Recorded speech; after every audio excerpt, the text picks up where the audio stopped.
दोस्तों, एक बार एक व्यक्ति बुद्ध के पास आता है और उनसे पूछता है कि बुद्ध, अपने मन को काबू में करने और उसे समझने का पहला चरण क्या है और हम कहां से शुरुआत करें कि हमारा मन हमारे वश में आ जाए। बुद्ध मुस्कुराते हैं और उसका उत्तर देते कि अपने मन को समझने का पहला चरण है इसके द्वारा दिए गए लालचों की व्यर्थता को देख लेना। जिस इंसान ने अपने मन के द्वारा दिए गए लालचों की व्यर्थता को देख लिया, उसने इससे मुक्त होना शुरू कर दिया और उसके बाद वह व्यक्ति बुद्ध से पूछता है कि हमारा मन जो हमें लालच देता है उसके व्यर्थता को कैसे देखा जाए। बुद्ध कहते हैं, अपने अनुभव। मनुष्य जिस भी गलत कार्य को अति में करता है उससे उसे दुख मिलता है और यही दुख उसका अनुभव है और यही अनुभव उसके रूपांतरण का कारण बन सकता है। जिसने देख लिया और वास्तव में देख लिया कि नशा करना केवल दुख है, उसने नशे से मुक्त होना शुरू कर दिया। जिसने देख लिया कि ईर्ष्या केवल खुद को जलाती है और वास्तव में देख लिया, उसने ईर्ष्या से मुक्त होना शुरू कर दिया। तुम्हारा यह देख लेना कि मन लालच तो हमेशा तुम्हें तृप्ति का देता है, लेकिन लगता यह तुम्हें सदैव अतृप्त है, और यही अपने मन को समझने का पहला चरण है। कहानी को आगे बढ़ाने से पहले आपको इस एक प्रश्न को समझना आवश्यक है, और वो प्रश्न है कि आप अपने मन को वश में करना क्यों चाहते हैं। क्योंकि आपने यह अनुभव कर रखा है कि आपका मन आपको दुख देता है, पर क्योंकि आपको आपके मन के लालच बहुत बड़े सुहावने लगते हैं, इसीलिए आप इन लालची के पीछे छुपे हुए दुखों को नहीं देख पाते। सिर्फ अपने दुखों को देख लेने से आपका मन आपके वश में नहीं हो जाएगा। उसके लिए आपको दूसरा चरण क्या है यह समझना होगा। वह व्यक्ति बुद्ध से पूछता है कि बुद्ध, यदि कोई व्यक्ति यह जानता है कि उसके मन के लालचों के कारण उसके जीवन में दुख है, तो क्या इसका अर्थ यह है कि वो व्यक्ति पहले चरण पर है? और यदि वह व्यक्ति पहले चरण पर है तो दूसरे चरण पर कैसे जाएगा? बुद्ध कहते हैं कि उस व्यक्ति को खोज पर निकलना होगा, किसी ऐसे व्यक्ति की खोज पर जो अपने मन से मुक्त हो चुका है और जिसने अपने मन को जान लिया है।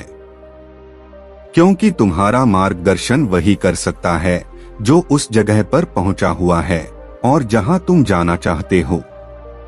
दोस्तों, यहाँ पर एक बात समझनी आवश्यक है कि खोज पर निकलने का अर्थ यह नहीं है कि आप सन्यासी बन जाएं, बल्कि खोज पर निकलने का अर्थ यह है कि कोई ऐसा व्यक्ति खोजना जो आपका मार्गदर्शन कर सके।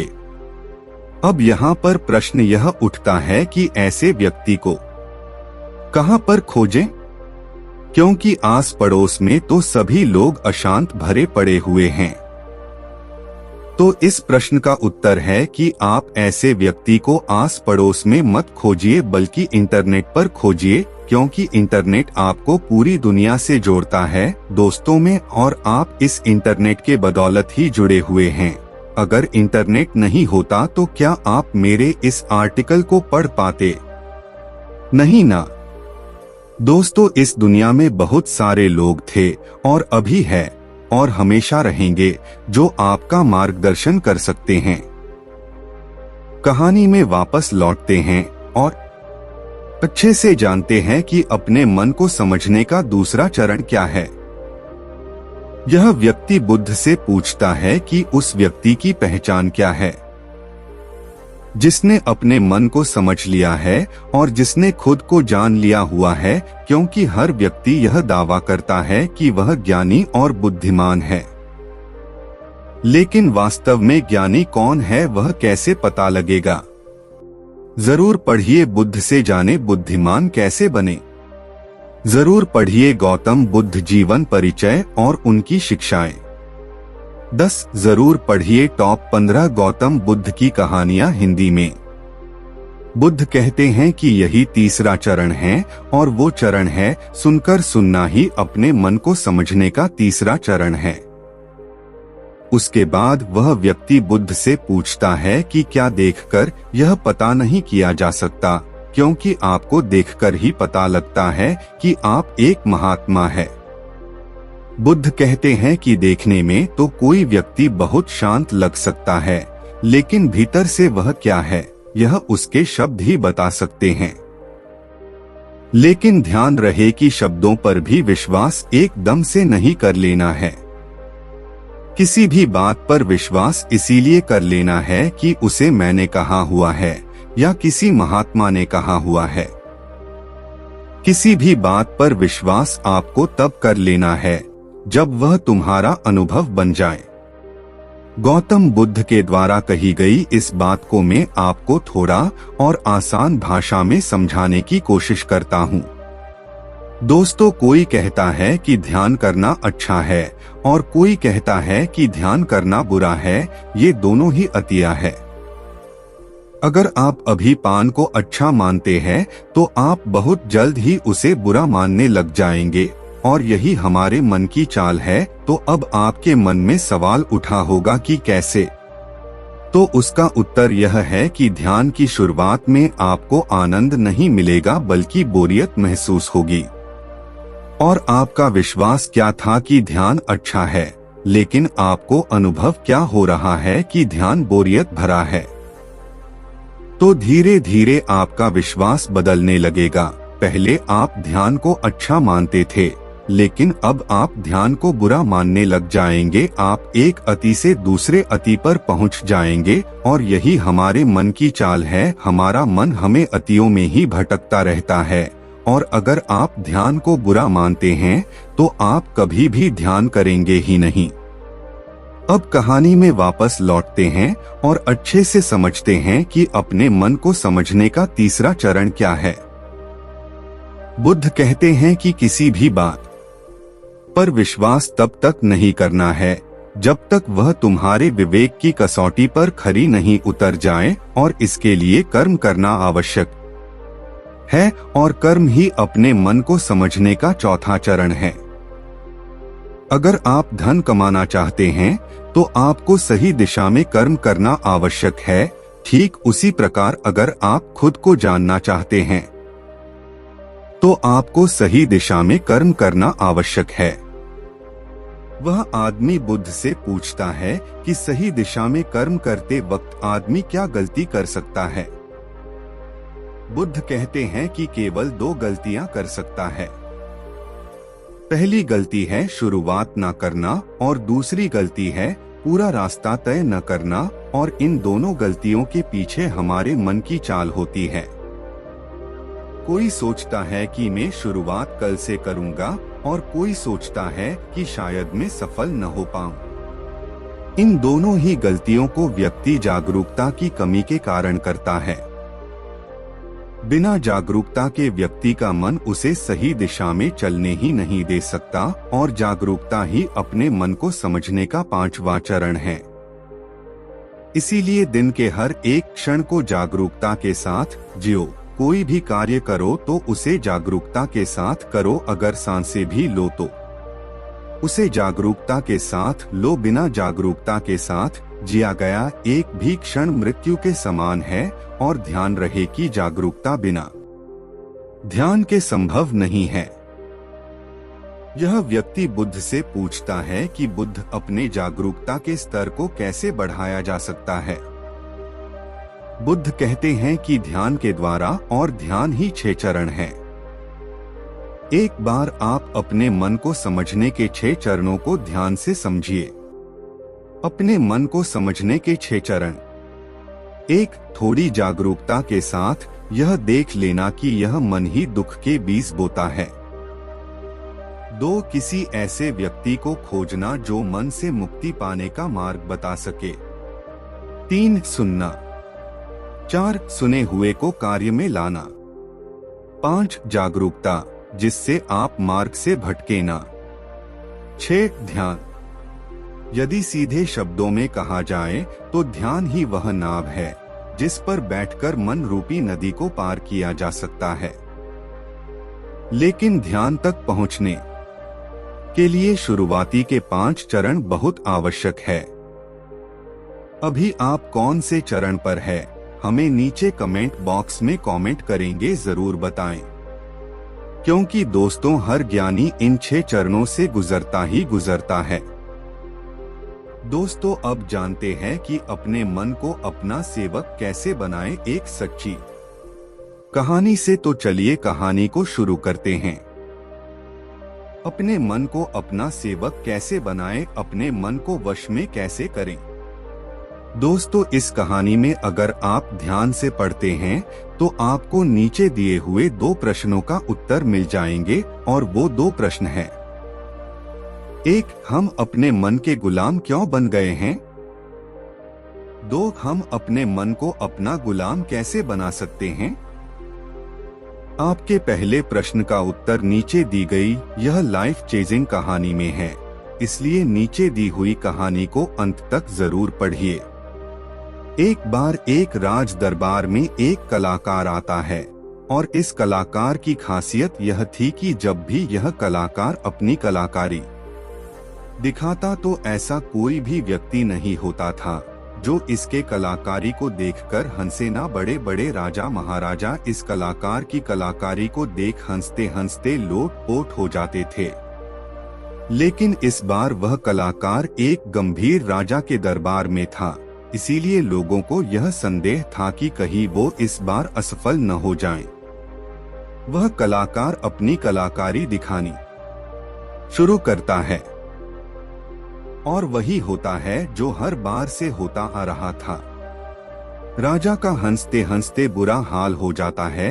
वह राजा उस कलाकार को कलाकारी देख इतना प्रसन्न होता है कि वो इस कलाकार को मोह मांगा इनाम देने के लिए तैयार हो जाता है। हमें यह बात हमेशा याद रखनी चाहिए कि अधिक खुशी में लिए गए फैसले अक्सर गलत साबित होते हैं।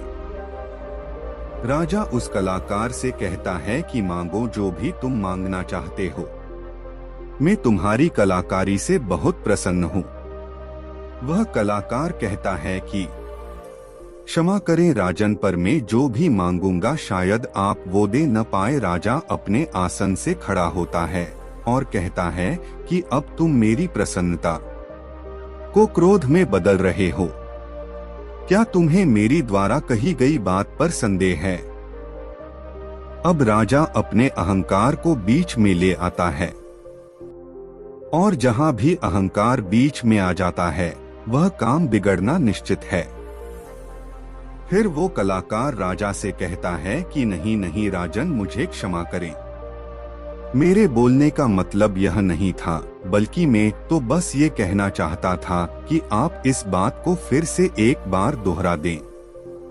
फिर उसके बाद राजा कहता है कि मैं तुझे वचन देता हूँ कि जो भी तू हद में रहकर मांगेगा वह तुझे जरूर मिलेगा।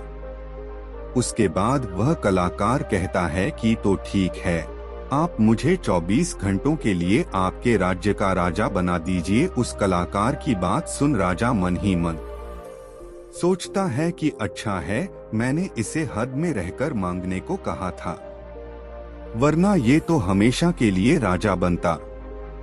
वैसे तो 24 घंटे कोई बड़ी बात नहीं है। और उसके बाद राजा सोच समझकर उस कलाकार से कहता है कि ठीक है, अगले 24 घंटे के लिए मैं तुम्हें राजा घोषित करता हूँ। राजा बनने के 1 घंटे के अंदर ही वह कलाकार, जो कि अब राजा बन चुका था, वह पुराने राजा को फांसी पर चढ़ा देता है और दूसरे घंटे में वह पुराने राजा के सभी भरोसेमंद लोगों को हटाकर अपने भरोसेमंद लोगों को रख लेता है। आप में से बहुत सारे लोग उस राजा को मूर्ख समझ रहे होंगे, परंतु मैं आपको बताना चाहता हूं कि वह राजा कोई और नहीं बल्कि आप है और वह कलाकार आपका मन है। आपका मन आपको थोड़ी सी खुशी क्या दे देता है कि आप उसके पीछे पीछे हो लेते हैं। जो वही कहता है वही आप करते हैं और बाद में आपके हाथ में केवल पछतावा ही लग जाता है। किसी भी चीज का मजा लेना समस्या नहीं है, बल्कि इस मजे में ही डूबकर अपनी सूझबूझ खो देना समस्या है। अब दूसरे प्रश्न का उत्तर समझिए। हम अपने मन को काबू में कैसे करें, अपने मन को कैसे नियंत्रित करें। दोस्तों, हमारा मन हमसे सिर्फ बुरे काम ही नहीं करवाता बल्कि यह आपसे अच्छे काम भी करवाता है। मैं आपको एक उदाहरण देकर समझाता हूँ।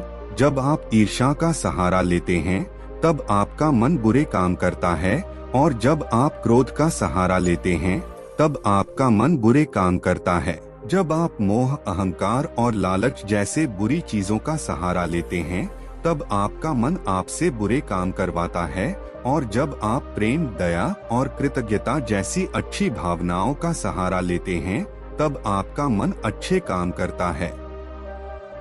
इसलिए समस्या मन नहीं है, बल्कि मन का इस्तेमाल किस तरह से किया जा रहा है, यह समस्या है। गौतम बुद्ध ने जागरूकता को इतना महत्वपूर्ण इसलिए बताया हुआ है क्योंकि जागरूकता के द्वारा ही अपने मन को नियंत्रित कर सकते हैं। मन को नियंत्रित करने का मतलब यह नहीं है कि आपके मन में नेगेटिव विचार आने ही बंद हो जाएं। मन को नियंत्रित करने का सही मतलब यह है कि आपका कोई भी विचार आपको विचलित ना कर पाए। विचलित होने का अर्थ सिर्फ परेशान होना नहीं है, बल्कि खुश होना भी होता है। बहुत ज्यादा खुश होना समस्या नहीं है, परंतु उस खुशी में कोई निर्णय लेना समस्या है। उदाहरण, किसी से कोई वादा कर देना ठीक उसी प्रकार बहुत ज्यादा दुख होना समस्या नहीं है, बल्कि इस एक दुख के कारण कोई निर्णय लेना समस्या है। उदाहरण, आत्महत्या करना। अगर आप पूरे जागरूकता के साथ यह देख पाए कि सुख और दुख इन दोनों की अति में कोई भी निर्णय लेना दुख और पीड़ा को जन्म देता है, तो आप आंख बंद करके सुख के पीछे नहीं भागेंगे। और अगर आप सुख के पीछे नहीं भागेंगे तो दुख आपके पीछे नहीं भागेगा, क्योंकि ज्यादातर लोग जिसे सुख समझते हैं वह दुख की परछाई है। अब लोग इस बात का यह अर्थ निकाल लेंगे कि हमें सुख का आनंद नहीं लेना चाहिए, जबकि यह निष्कर्ष बिल्कुल गलत है। अगर आप सुख और दुख इन दोनों की अति में कोई निष्कर्ष नहीं निकालते हैं तो आप वही रहते हैं जहां आपको रहना चाहिए, मध्य बिंदु पर, जिसकी बात हर बार बुद्ध कहते हैं। मैं आपको मन के बारे में एक खास बात बताता हूँ। आपको ऐसा कब लगता है कि आपको अपने मन को वश में करना चाहिए? मैं आपको बताता हूँ, जब आप वो काम कर रहे होते हैं जो काम करना आपके लिए सही नहीं होता है, तब आपको महसूस होता है कि आपको अपने मन को अपने वश में करना चाहिए, मगर आप वो काम फिर भी करे जाते हैं क्योंकि आपको उस काम को करने में मजा आता है। उदाहरण के लिए, चुगली करना। आपको पता है कि चुगली करने से आपको कुछ भी फायदा नहीं होगा, फिर भी आप चुगली करते हैं क्योंकि चुगली करने में शुरुआत में मजा आता है, परंतु धीरे धीरे ही आपको पता चलता है कि आप अपने ही नजरों में छोटे बन गए हो। दोस्तों, गौतम बुद्ध के द्वारा दिया गया यह सूत्र मैं आपको आज बताता हूँ जो आपकी जिंदगी बदल सकता है, और वो सूत्र है, जिन कामों को करने में शुरुआती में बहुत मजा आए तो वह काम आपके लिए हानिकारक है। उदाहरण के तौर पर फनी और गंदे वीडियो देखना, वेब सीरीज, जंक फूड खाना और सुबह देर से उठाना इत्यादि। और जिन कामों को शुरुआती में करने में कम मजा आता है या बोरियत महसूस होती है, वो काम आपका जीवन बदल सकता है। उदाहरण के लिए, किताबें पढ़ना, व्यायाम करना, सुबह जल्दी उठना, ध्यान करना और इंटरनेट का सही इस्तेमाल करना इत्यादि। हमें यह समझना चाहिए कि हमारा मन केवल बुरे कामों में ही नहीं लगता, बल्कि यह अच्छे कामों में भी लगता है। फर्क सिर्फ इतना है कि बुरे कामों में यह जल्दी लग जाता है क्योंकि बुरे काम करते वक्त शुरुआती में ही मजा होता है, और अच्छे कामों में यह देर से लगता है क्योंकि अच्छे कामों में मजा देर से मिलता है। इसलिए मजे के पीछे न भागे और बल्कि सही काम के पीछे भागे, सफलता आपको निश्चित मिलेगी। दोस्तों, अब मैं आपको अपने मन को कंट्रोल करने का प्रैक्टिकल तरीका क्या है यह बताने वाला हूँ, इसीलिए आर्टिकल को ध्यान से अंत तक अवश्य पढ़िए। दिमाग को कंट्रोल कैसे करें? जानिए मन को कंट्रोल करने का प्रैक्टिकल तरीका। दोस्तों, ज्यादातर लोग यह सोचते हैं कि मन को कंट्रोल करना मुश्किल है, और यह बात सच है केवल उन लोगों के लिए जिन्हें यह पता नहीं है कि मन क्या है और यह कैसे कार्य करता है। जो लोग जानते हैं कि मन क्या है और यह कैसे कार्य करता है, उनके लिए अपने मन को कैसे नियंत्रित करना आसान है। तो आइए सबसे पहले यह समझते हैं कि मन क्या है और यह कैसे कार्य करता है। मन क्या है और यह कैसे कार्य करता है? हमारा मन दो हिस्सों में बटा हुआ है। पहला चेतन मन और दूसरा अवचेतन मन। चेतन मन को हम सब बुद्धि के नाम से जानते हैं। यह हमारे भीतर एक फिल्टर की तरह काम करता है। जो भी जानकारी हमारे अंदर जाती है उसे यह जानता और परखता है। चेतन मन के पास तर्क करने की क्षमता है और यह सही और गलत के बीच चुनाव कर सकता है। परंतु अवचेतन मन ऐसा नहीं है, उसका कार्य अलग है। हमारा अवचेतन मन सही और गलत के बीच चुनाव नहीं कर सकता है। जो भी जानकारी चेतन मन सही मानकर अवचेतन मन में भेज देता है, वह उसका विरोध नहीं करता है, चाहे वह जानकारी गलत ही क्यों न हो। एक उदाहरण देकर समझाता हूँ। मान लीजिए कोई व्यक्ति आपको कमजोर कहता है, मगर आप कमजोर नहीं है, तो आपका चेतन मन उस व्यक्ति की बातों का विरोध करेगा। मगर जब वह व्यक्ति उसी बात को आपसे बार बार कहेगा और उसी के साथ ही अन्य लोग भी उसी बात को बार बार कहेंगे, तो आपका चेतन मन इस बात को सच मान लेगा और आपके अवचेतन मन में भेज देगा, और अवचेतन मन का काम है जो बात उसके भीतर चली गई है उसे सच साबित करना। इसका सबसे बड़ा उदाहरण है, जब हम छोटे हुआ करते थे उस समय हमारे भीतर बहुत आत्मविश्वास था, परंतु जैसे जैसे हम बड़े होते गए हमारा आत्मविश्वास कम होता गया, क्योंकि हमारे स्कूल और कॉलेजेस से और समाज से बार बार नकारात्मक बातें सुनने को मिली और हमारा अवचेतन मन उन्हें सच मान बैठा। हो सकता है कि आपने इस बात पर ध्यान दिया हो कि आप गलत करना तो नहीं चाहते, परंतु फिर भी गलत करते हैं। आप डरना तो नहीं चाहते लेकिन डर जाते हैं। ऐसा क्यों होता है, क्या आप जानना चाहते हैं? तो आर्टिकल के अंत तक बने रहे। दोस्तों, ऐसा इसीलिए होता है क्योंकि जाने अनजाने में आपके अवचेतन मन में बहुत सारी गलत जानकारी चली गई हुई है, जिसे वह सच मन बैठा हुआ है।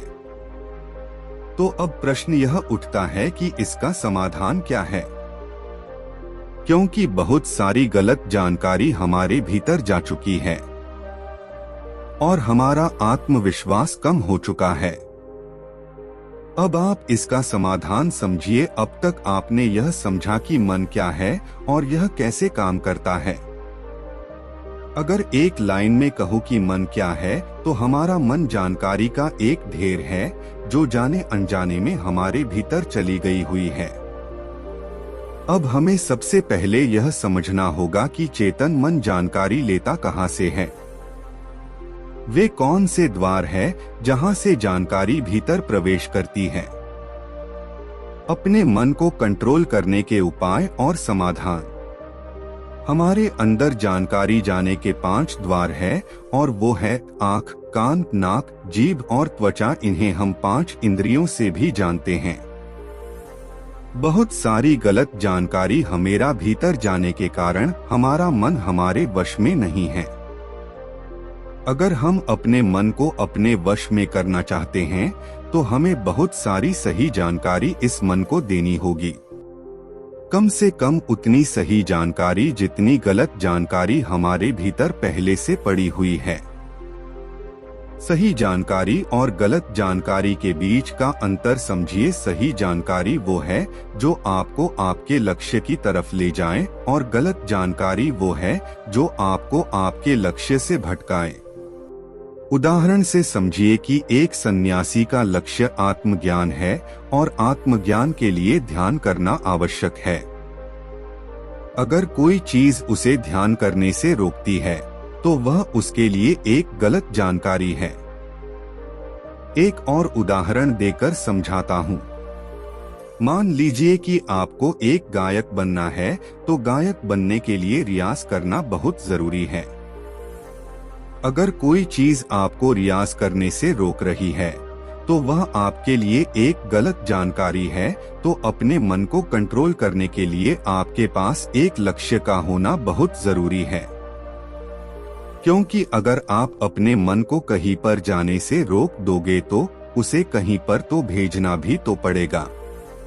अगर आपके पास लक्ष्य है तो आपको सबसे पहले क्या करना है, यह ध्यान से समझ लीजिए।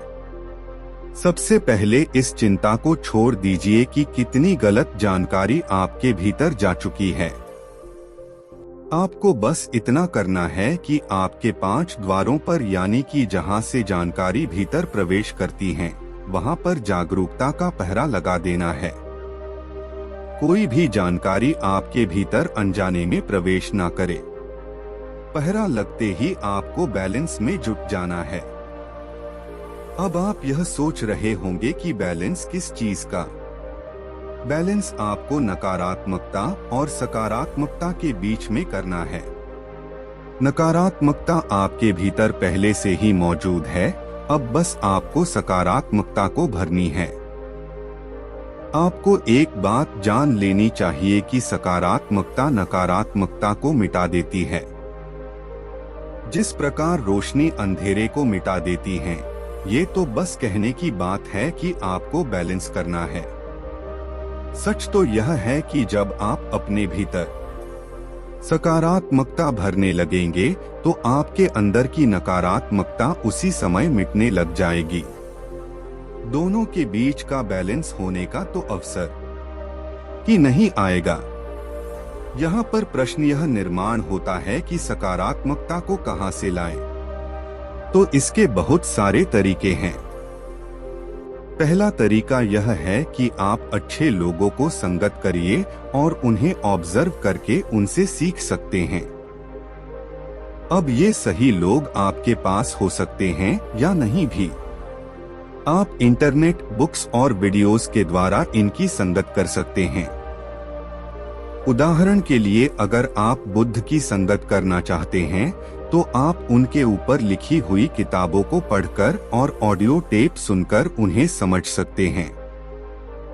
ध्यान रहे, हमेशा ऐसी चीजें पढ़े, सुने और देखे जो आपकी लक्ष्य से जुड़ी हुई हो।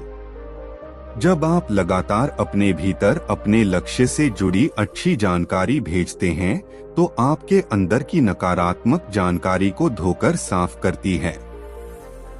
अभी हमारा मन गलत जानकारी में उलझा हुआ है जो अनजाने में हमारे भीतर चली गई हुई है, जिसके कारण हम अक्सर कहते हैं कि हमारा मन हमारे वश में नहीं है और हमारा मन किसी भी काम में नहीं लगता है।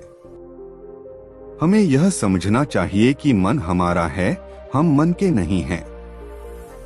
वही सुनो जो आपके लक्ष्य से जुड़ा हुआ है, वही देखो जो आपके लक्ष्य से जुड़ा हुआ है और वही पढ़ो जो आपके लक्ष्य से जुड़ा हुआ है। वही चखो जो आपके लक्ष्य से जुड़ा हुआ है। मैं आपको एक उदाहरण देकर समझाता हूँ। अगर आपका लक्ष्य खिलाड़ी बनना है तो आपको वही चीजें खानी चाहिए जो आपको खिलाड़ी बनाए।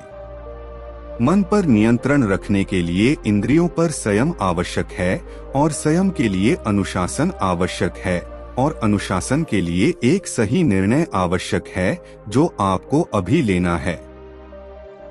दोस्तों, आशा करते हैं यह वीडियो आपको पसंद आया होगा और अगर वीडियो पसंद आया तो लाइक, शेयर, सब्सक्राइब जरूर करें।